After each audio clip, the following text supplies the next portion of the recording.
मैंने प्रेजेंटेशन तो कोई नहीं करनी थी, लेकिन मैं चले कुछ दो चार बातें कर देता हूँ।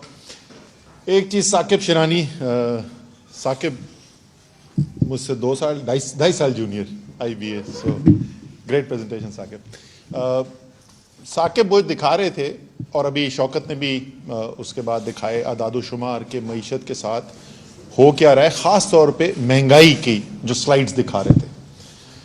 और मुझे एकदम फ्लैशबैक हुआ, नवंबर का एंड था या दिसंबर का शुरू था 2018, और मैं वज़ीर आज़म इमरान खान साहब के पास गया ब्रीफिंग करने के लिए। और मैंने कहा जी ये सारी डिस्कशन के बाद ये IMF का मुतालबा है, 90% गैस की कीमत बढ़ाने को कह रहे थे, 50% बिजली की कीमत बढ़ाने को कह रहे थे, 180 रुपए से ऊपर जाना था रुपए का एक्सचेंज रेट, जो उस वक्त होता था कोई 134 से 135 के करीब। शरह सूद जो है वो जानी थी कोई 21% के करीब, एटसेट्रा एटसेट्रा एटसेट्रा।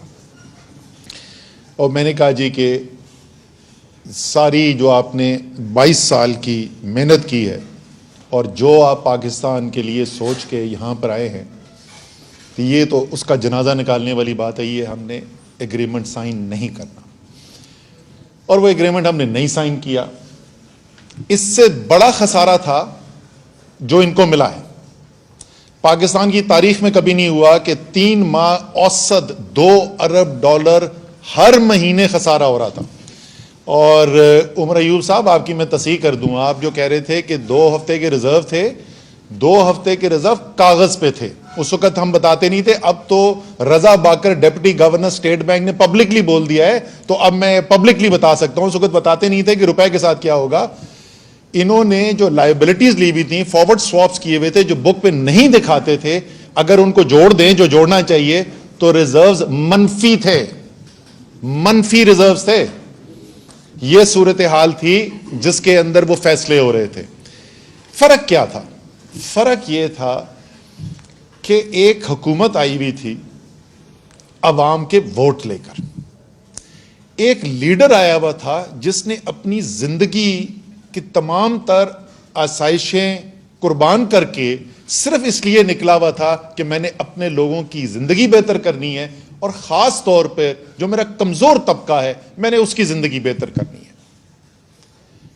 सिर्फ एक बेहिस इंसान और एक ऐसा सियासतदान जिसको पता हो कि वो अवाम के वोट के जोर के ऊपर नहीं कुर्सी पे बैठा हुआ, उसको लाने वाली ताकतें कोई और हैं, उसको इंपोर्टेड साजिश से लाया हुआ है, वो ये फैसले कर सकता है। वो हमारी खुशकिस्मती, इमरान खान का सिर्फ नेक नियति नहीं है, दुनिया के अंदर एक क्रेडिबिलिटी है जो पाकिस्तान में किसी लीडर की नहीं। उन मुश्किल हालात के अंदर, और हम उनका शुक्रिया भी दोबारा अदा करना चाहेंगे, सऊदी अरब ने, UAE ने, चाइना ने, तीनों ममालिक के अंदर जब हम गए, तीनों ममालिक से हमें सपोर्ट मिली, हमें टाइम मिला, हमने IMF से निगोशिएट किया, और IMF से निगोशिएट करके एग्रीमेंट उन टर्म्स पे किया। और मैं हेरल्ड फिंगर, ये जो जर्मन IMF कमीशन हेड होता था, उसका Shaukat I always acknowledge him publicly. वो जो बीच में ब्रेक आई ना, हमने कहा जी ये हम इकदाम करें, और प्राइम मिनिस्टर इमरान खान पहले वजीर आजम थे पाकिस्तान के, जो 7 मुश्किल फैसले करते जा रहे थे। सिर्फ ये नहीं कर रहे थे कि IMF को ना कर रहे थे, जो करने की जरूरत थी वो करते भी जा रहे थे। तो उससे हमने जब ब्रेक हुआ तो मैंने उससे कहा था कि यार हमारा मॉडल ये कहता है कि ये 3 महीने के अंदर बेहतरी आएगी, आपके ख्याल में नहीं आएगी, आपके ख्याल में पाकिस्तान के अवाम पे और जुल्म करने की जरूरत है, तो 3 महीने के बाद दोबारा बात करेंगे। ऐसा thanks to Imran Khan arrange हो गया था उस पीरियड से गुजरने के लिए। और जब हमारी दोबारा ताल्लुक बातचीत शुरू हुई, पहली मीटिंग के अंदर उसने मुझे कहा you were right and we were wrong, उसने एक्नॉलेज किया। लेकिन अगर आप वजीर आजम की कुर्सी पे पहुंच जाएं और आपको ना ये समझ में आ रही हो कि मैं क्यों यहां पे आ गया हूं, और मुझे किसने इधर बिठा दिया है, और मुझे कितनी देर के लिए बिठा दिया है, तो फिर आप ऐसे ही फैसले करते हैं। और इश्तिहारों में गुजारा और सारी जिंदगी इश्तिहारों में गुजार के एक तो ये तमाम पाकिस्तान के नौजवान है ना, उनसे मैं कहना चाहता हूं कि थोड़ा सा हाथ हौला रखो। शहबाज शरीफ की तो वो टिकटॉक बना बना के इन्होंने मत मार दी है बेचारे को फारिग कर दिया।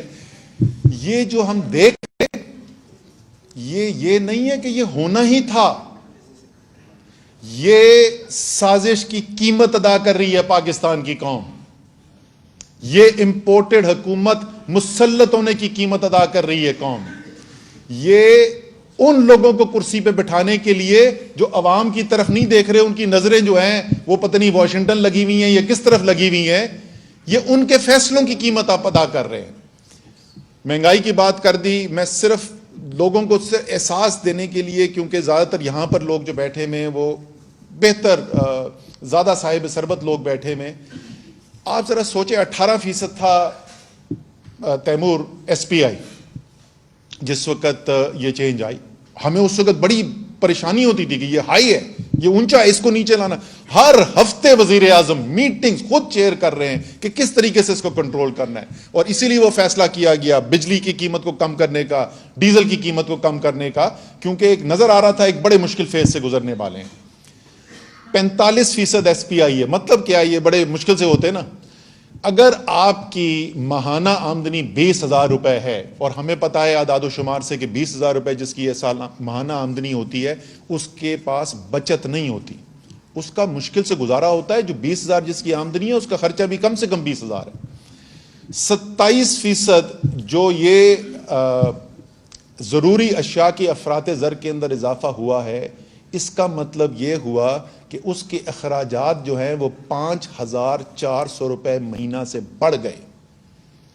जब कोविड हुआ था और लोगों की आमदनी कम हुई, हमने प्लानिंग के अंदर जब सर्वेस कराए तो पता चला कि निस्फ आबादी मुल्क की ऐसी थी कि वो जो 3-4 महीने जिसमें बहुत ज्यादा शदीद असर था कोरोना का, उसके अंदर या उन्होंने अपना खाना पीना कम किया या क्वालिटी कम कर दी।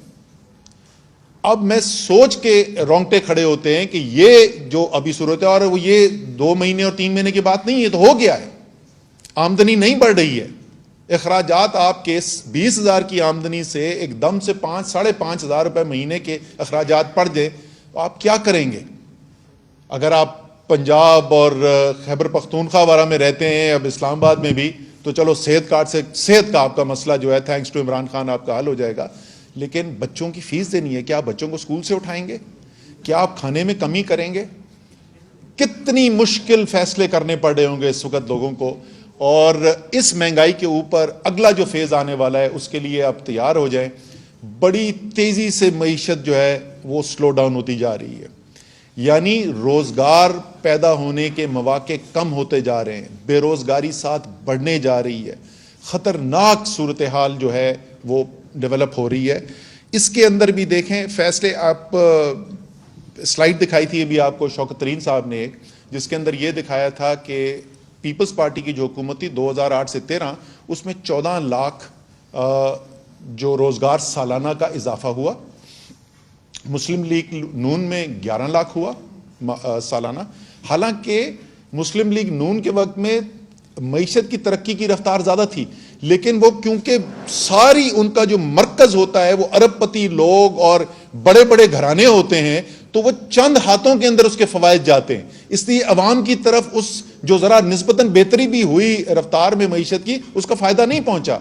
और इस मुश्किल हालात के बावजूद, कोविड के बावजूद, पहले साल वजीर आजम साहब, जो जिसकी मुझे बड़ा फख्र है कि जब अदादोशुमार आए, आपको पता है कि पहले साल भी हमारी हुकूमत के अंदर, इसके बावजूद कि हम इतने मुश्किल फैसले करके उस डेफिसिट को कम कर रहे थे, 12 लाख रोजगार का इजाफा हुआ था उस साल के अंदर भी, मुश्किल तरीन साल के अंदर, क्योंकि हर फैसला ये होता था कि आम आदमी की जिंदगी किस तरीके से बेहतर होनी है।